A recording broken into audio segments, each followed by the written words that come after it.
Mr. Buckley. Mr. Buckley. Yes? You're a witness. Oh, I'm sorry. Excuse me. Thank you, Your Honor. Good morning. Morning. Dr. Bassett, could you please state for the record your full name? Willard Terrell Bass. Terrell Bass. That's a very unique name. Now, Doctor, have you ever been convicted of a felony? No, of course not. You're certain? Yeah. As certain of that as you are of the testimony you've just given before this jury? Of course. All right, so let me just understand this now. Since you are under oath, you're telling me and this jury that on October 17th, 1960, you were not convicted of statutory rape? Objection, Your Honor. Dr. Bass is not on trial here. Your Honor, this goes to the heart of the credibility of the witness. Overruled. Continue, Mr. Buckley. Thank you. Now, Doctor, were you convicted of statutory rape? You got the wrong man. Really? Well, I have some mighty interesting photographs of you taken with a female underage in a motel by the Dallas Police Department on September 11th, 1960. Would you like to look at these visual images and see if they refresh your memory? No, I didn't think so. Your Honor, we would like to enter into evidence these court and police records showing that on September 15th, 1960, this man, one Terrell Bass, pled guilty to statutory rape. Now, Doctor, I'm going to ask you one last time, were you or were you not convicted of statutory rape? Well, I can explain. I'm not interested in your explanation, Doctor. Just answer the question, yes or no. Yes, I was.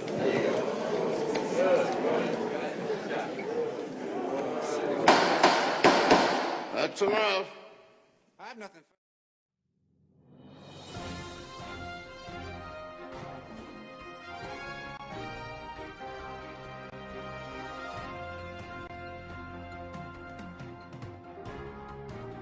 Good evening, America. Welcome to the presidential debate.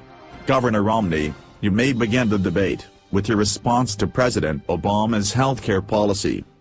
Mr. President, I simply do not see how your Obamacare policy is going to help America. Simply denying the Americans medical treatment is unethical and doesn't benefit anybody. Governor Romney, you are incorrect. I want to get low-cost affordable healthcare for all Americans. You have disproven a claim which I have not made. That is a straw man fallacy. You must just hate me because I am black. You are a racist. Why would Americans want to vote for a racist? And that is an ad hominem. Can't you see, America? Neither of these candidates are capable of making a solid argument. This selection truly will not benefit our nation in any way. Good night, America. Wait, I still have 5 minutes left on the teleprompter. No. Okay.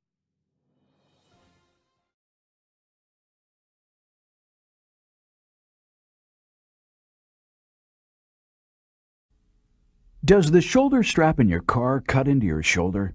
When you travel, is your shoulder strap too tight and annoying? Introducing the Titty Bear. That's T-I-D-D-Y Bear, the cute little guy that eliminates all those irritating shoulder strap problems. Designed to make driving more comfortable, the Titty Bear snaps onto your shoulder strap and moves up and down to eliminate uncomfortable pressure wherever you need it. My shoulder strap used to pull so tight I could hardly breathe. Now with the Titty Bear, I really enjoy traveling again.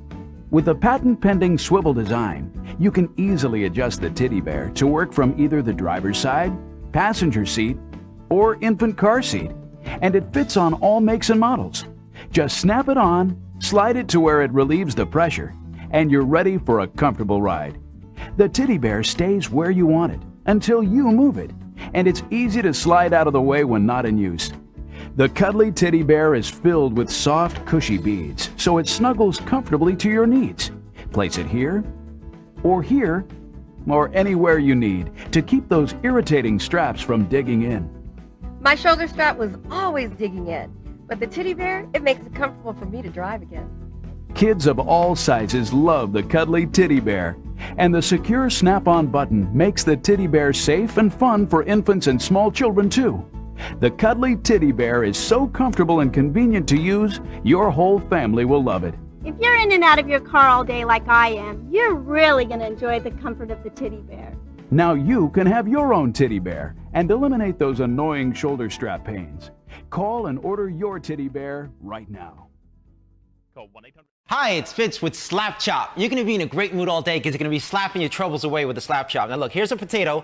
One slap, you got big chunks for stews. 2 slaps, home fries in a second. And look at this. But you add a mushroom, the more you do it, the finer it gets. You don't have to switch any blades. Now, you love salad, you hate making it. You know you hate making salads. That's why you don't have any salad in your diet. Watch this. 1 slap, salad. I love pizza too, but once in a while, get the veggies in. At least throw it on top of the pizza. You're going to change your eating habits. Soup, coleslaw, stuffing, what, in 5 seconds?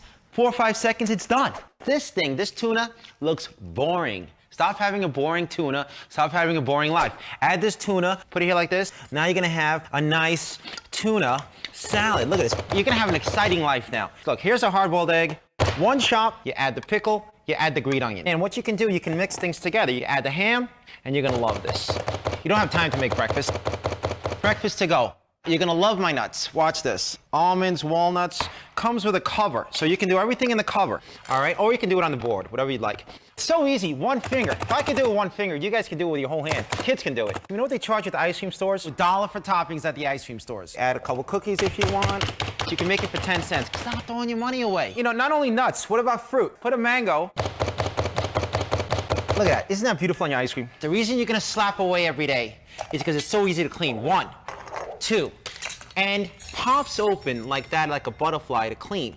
Now these other ones that you've seen in the stores, bacteria gets in the food, all the stores have this. You can't clean it, you can't open this up. It's worthless, forget about it. Now take the Slap Chop, put it back together, and you get the garlic. All right, here's the garlic with the skin. There you go, these skins the garlic. You're gonna eat more garlic. The onions with the skin. All right, this is making you cry, making me cry. All right, life's hard enough as it is. You don't wanna cry anymore. Put the Slap Chop right there, the skin's at the bottom. And look, so you want a little bit of onions, you don't want to drag out the food processor, the skin comes right off. You see that? All right, now put a tomato in there, add your cilantro, your hot peppers right there. You hit it like this. Guys, we're gonna make America skinny again, 1 slap at a time. It's very quick. It's a time saver for recipes. Just take it apart, washes, put it in the drawer, good to go. It's easy, you just got 1 hand and chop. Now here's the deal, when you buy the Slap Chop, we're gonna give you the grady for cheese. White cheese, yellow cheese, in the container. Comes with a twister.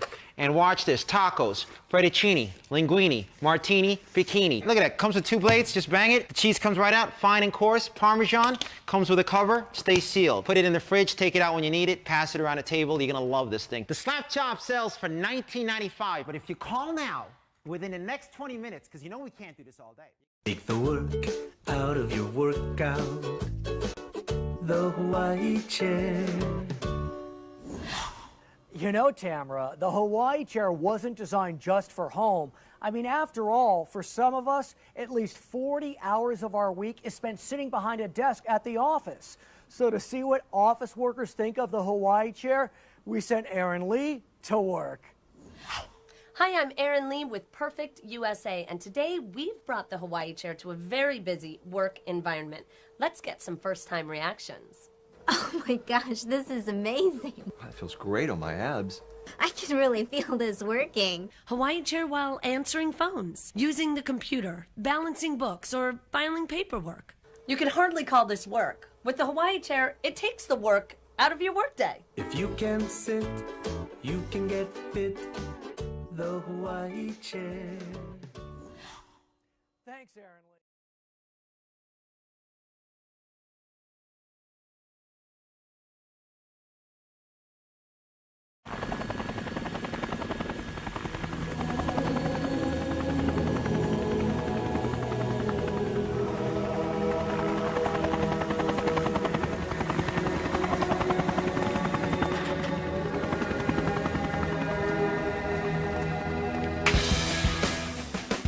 You know, selling product today is not much different from when I sold vegetables at Daddy's farm. But you know, one time Okay, pumpkins, focus up. Look alive. Tuck in your tailpipes. Subversive thinking has arrived.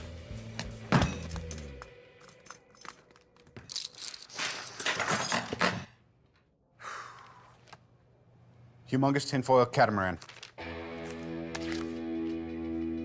HTC. It's anything you want it to be. Build that catamaran.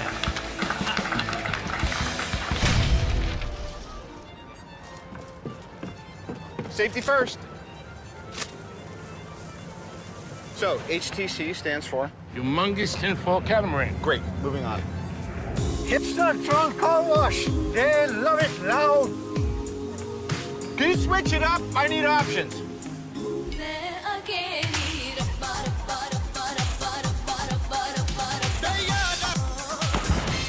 High tea catapult. Almost hot tea catapult.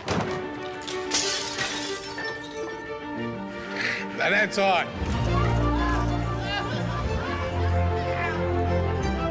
Hold this cat. What does it all mean? Happy Telephone Company. HTC, here's to change. When the going gets tough and it's just not your day, let the fresh scent take you to a fresher place. There are some lizards that are eating your legs. Hey, throw out your food. There are starving children in Africa. America. You know what they say about guys with big shoes? Super rich and know how to party. Yup. I think my role model would have to be Gandhi. I would choose my grandmother. Oh, good one. She's really hot. I'm changing mine to that. So do you guys think being fast is better than being slow? Yes! It's better to be fast, to not be bitten by a werewolf, and then you'll be turned into one, and you'll have to stay in, and then you'll have to get shaped because you'll be too hot, and then you're like, which means I wish I was back to a human. What? It's not complicated. Faster is better. And AT&T is the nation's fastest 4G LTE network for your iPhone 5.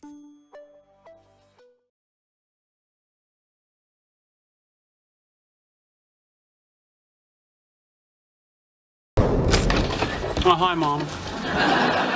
No, I told you I'd call you when I got home. I'm not home yet. All right, I'm home. The Arctic expedition was a remarkable success. I'm all but certain there's a Nobel Prize in my future. Actually, I shouldn't say that. I'm entirely certain. No, Mother, I could not feel your church group praying for my safety. The fact that I'm home safe does not prove that it worked. That logic is post hoc ergo propter hoc. No, I'm not sassing you in Eskimo talk. What else? The Ryder Cup team is declining our invitation to come to the White House. You're kidding. Because of the joke. You're kidding. I'm not. The Ryder Cup team. It's a group of the best golfers in the country. I know what the Ryder Cup team is. Thanks, Mrs. Lanningham. Sir, this may be a good time to talk about your sense of humor.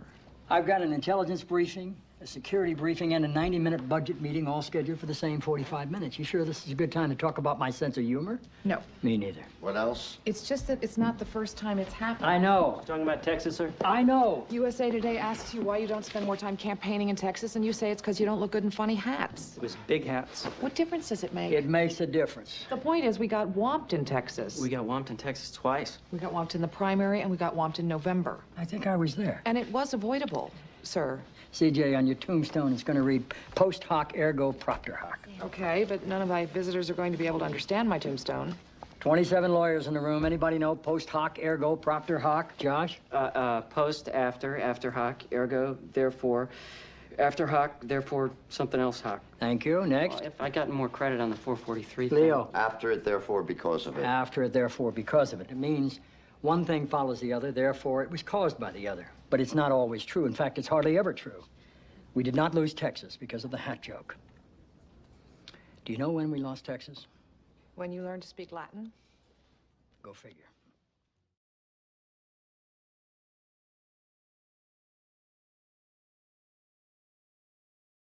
Obama, during the Democratic National Convention in 2008, you stated you wanted to keep AK-47s out of the hands of criminals.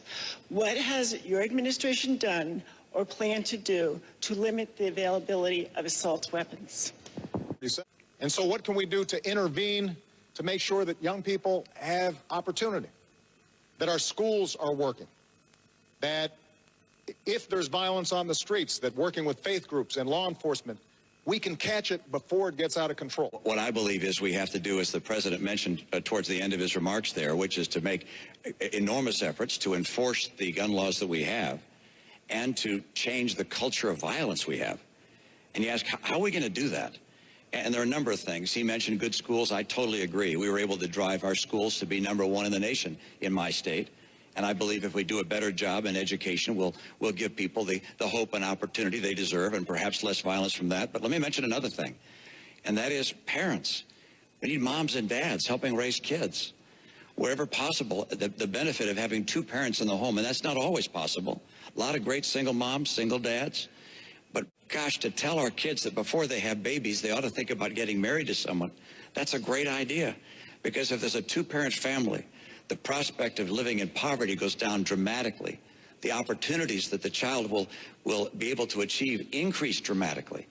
So we can make changes in the way our culture works to help bring people away from violence and give them opportunity and bring them in the American system. But am I able to respond to, are we able to stay on the You may if you like. Yeah, well, you know, until 2 weeks ago, it was 2 Mondays ago, John McCain said at 9 o'clock in the morning that the fundamentals of the economy were strong. 2 weeks before that, he said, George, we've made great economic progress under George Bush's policies. 9 o'clock, the economy was strong. 11 o'clock that same day, 2 Mondays ago, John McCain said that we have an economic crisis. That doesn't make John McCain a bad guy, but it does point out he's out of touch. Those folks on the sidelines knew that 2 months ago. Governor Palin, you may respond. John McCain, in referring to the fundamental of our economy being strong, he was talking to and he was talking about the American workforce, and the American workforce is the greatest in this world, with the ingenuity and the work ethic that is just entrenched in our workforce. That's a positive, that's encouragement, and that's what John McCain meant. How would you bring jobs back to the 14th district? That's a great question, Carl. Thank you for asking it. It's the first thing I think of when I wake up in the morning, and it's the last thing I think of when I go to bed. Jobs in North Carolina mean what? A strong North Carolina, and a strong North Carolina means a strong America, and that, my friends, is how we're going to do it.